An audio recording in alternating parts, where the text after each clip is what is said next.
beautiful people, what's up and welcome back to my channel. How you doing? How's everything going? You push your answer me in the comment section below.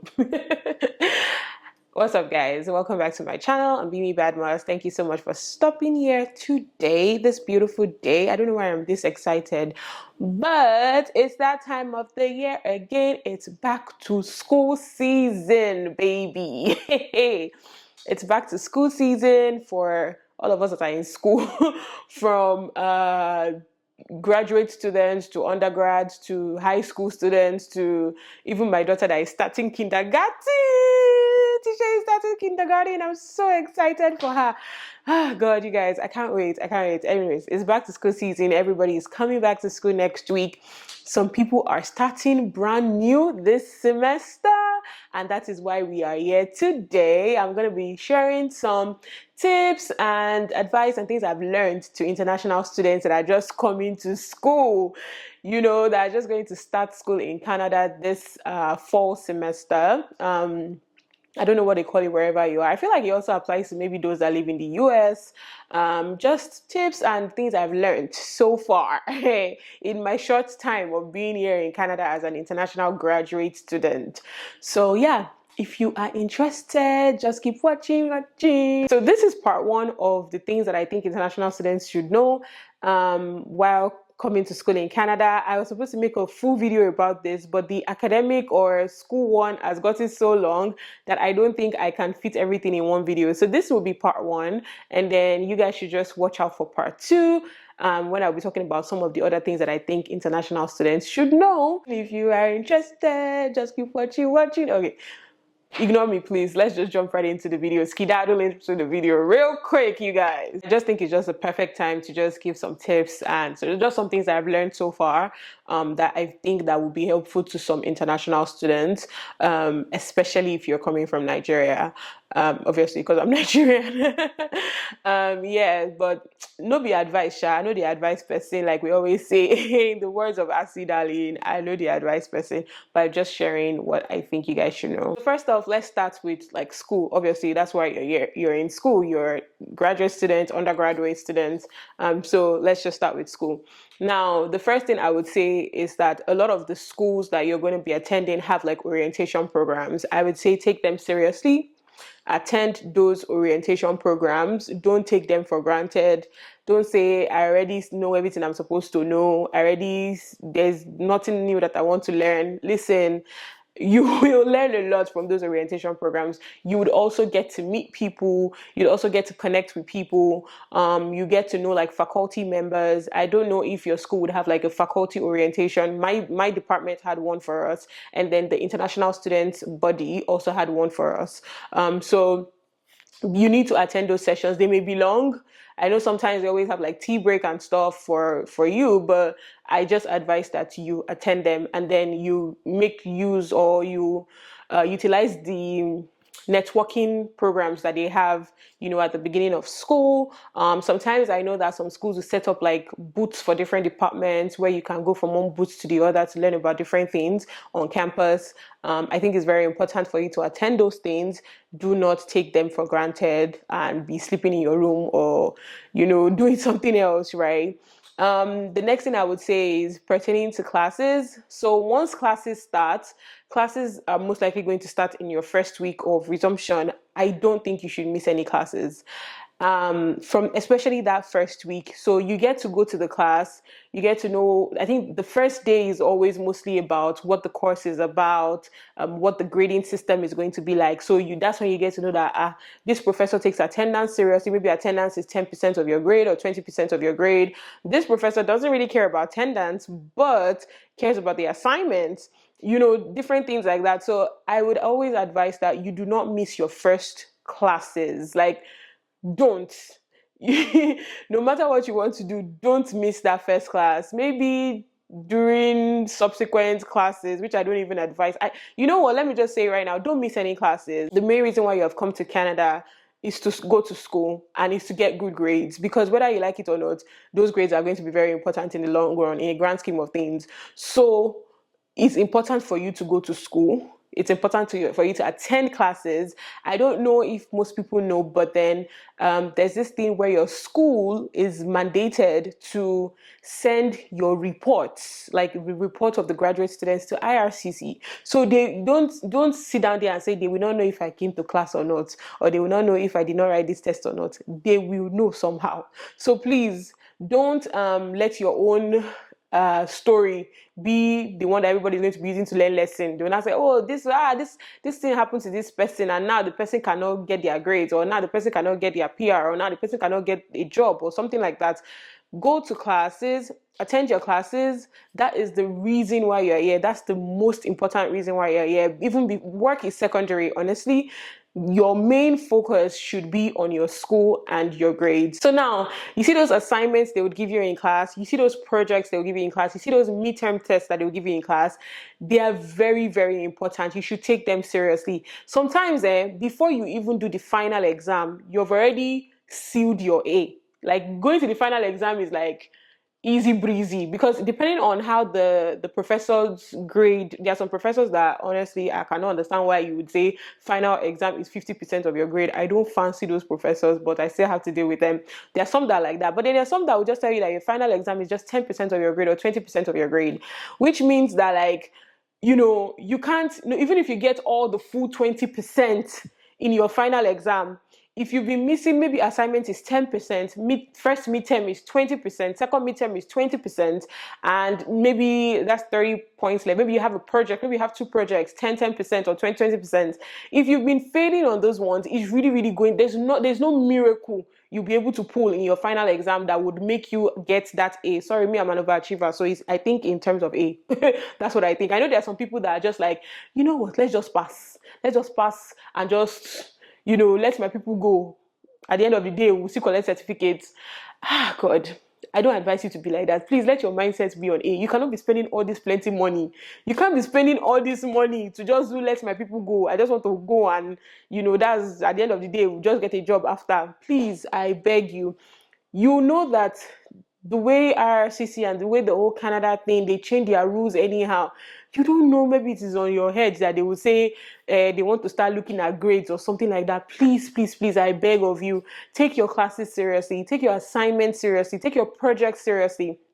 Except your professor is one of those, like I just said, that your final exam is 50% of your grade. Except, God, I hate those exams, because they are so, no matter, even if you've had 50% from the other projects or midterm test or assignments that you've done, if you don't get at least a 40% in that final exam, you're still not getting an A. I don't like those, but I had to deal with one of them last semester and I got an A plus. Hey, but still, my heart was beating. But then the rest of my two classes, I think our final exams were 20%. So I studied, but I already kind of knew my stance that even if I get 15, even if I get 10 out of the 20, I already have an A. I love this kind of classes. So, and that's why going at the beginning of the class, when the professor puts those things, the breakdown, everything is very important, so that you can gauge yourself and plan your life. It's very, very important. So yeah, please take your classes seriously. Also in terms of like assignments and test, if you feel like you wrote a paper and you feel like this is not the grade I'm supposed to get, you can definitely speak up to your professors. This is not like in Nigeria that your professor will say A is for God, B is for me, C is for You can speak up to your professor. Somebody was just giving me a testimony about a class she took a couple of semesters ago. She was telling me some days ago, and this professor was just terrible. And and I think it was an English class or something, and they would write papers, and obviously we're Nigerians, English is not our problem, but this guy, if you don't write it the way you want you to write it, he'll fail you, things like that. So she had to go to this professor, and she was just like, see, like they gather money together for me to go to school. It's not as if I'm rich like that. They gather money for me to go to school. And English is not my problem. I speak good English. I might have an intonation, but I speak good English, and I know how to write English, because English is my first language from where I'm coming from. So I don't understand why when I write a paper and I turn it in, I'm getting C's, things like that. And it wasn't only her. It was like a lot of the students in the class, and everybody knows that guy as somebody that you shouldn't take for that course, right? And after she said all of that and explained that to the professor, it was shocking that the professor was like, okay, you know what? Anytime I give you a paper to write, don't turn it in. Send it to me first. I'll make corrections and ask you to correct it before you turn it in you might have to turn it in online or something like that. And, till today, everybody's always asking that lady how she passed that class. Like, how did you pass that professor? How? So that's just what I'm saying. Like, if you know that there is an issue somewhere, there are always office hours for your professors. I have been to a couple of office hours because I did not understand what was going on in one of my classes, especially with my grade. I went to meet the professor.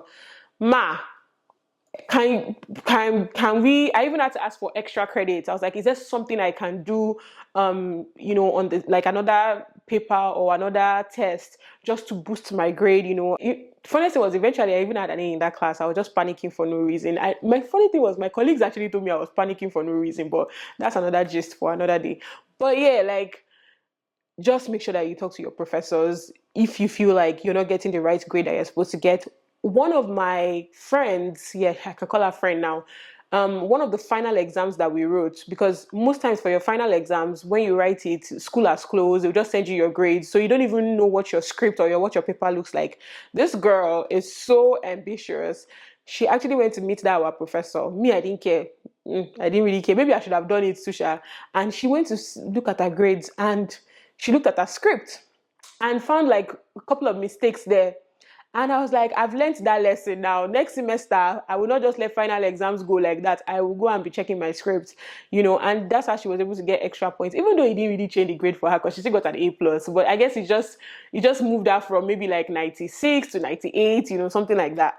But yeah, I'm just saying all this so that you can know that it's important to take your classes seriously, and you can always talk to your professors whenever the need arises. And don't be shy to do that. Also, still speaking of, like, in terms of your classes, I think it's very important for you to also work with your colleagues. No man is an island. Don't try to do life by yourself, especially when it comes to class. Interact with your colleagues. If you see that there's somebody that looks like, this person knows this thing, please don't be shy to go and meet the person. Me, I can never even be shy for that kind of thing. I will go and meet you. Sorry to disturb you. Please, can you explain this thing to me? Oh, can we study together? Or can we be in a study group?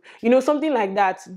This is what you're here for. There's no shyness about it. You're paying thousands of dollars. Thousands of dollars. There's nothing like I'm shy, or there's nothing like I will study it by myself. Go and meet that your colleague. Go and meet that your classmate. They necessarily don't have to be from the same country as you're from. If they're from the same country that you are, that's all nice and dandy. It's the more the better self. But just make sure that you talk to somebody if you don't understand something. And last but not least, still on like your education, school type of thing, please stay away from plagiarism. I know somebody that is having to retake another class, a class she took last semester. She's retaking it because of plagiarism. Please stay away from plagiarism. If you don't know what plagiarism is, Google it. It's basically not referencing what you're supposed to reference. That's why I don't even like papers. I don't like papers because but I prefer to over-reference than to under-reference. I will reference the whole thing. If it's 2 lines, I will reference. If it's 1 line, I will reference this.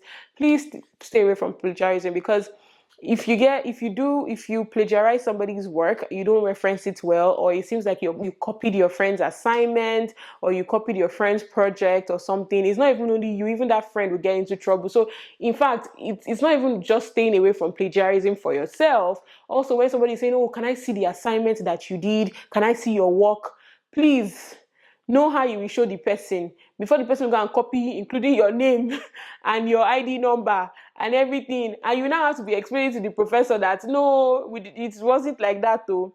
Please, you need to be very careful, because with plagiarism, you can get on academic probation. They can even ask you to leave the school.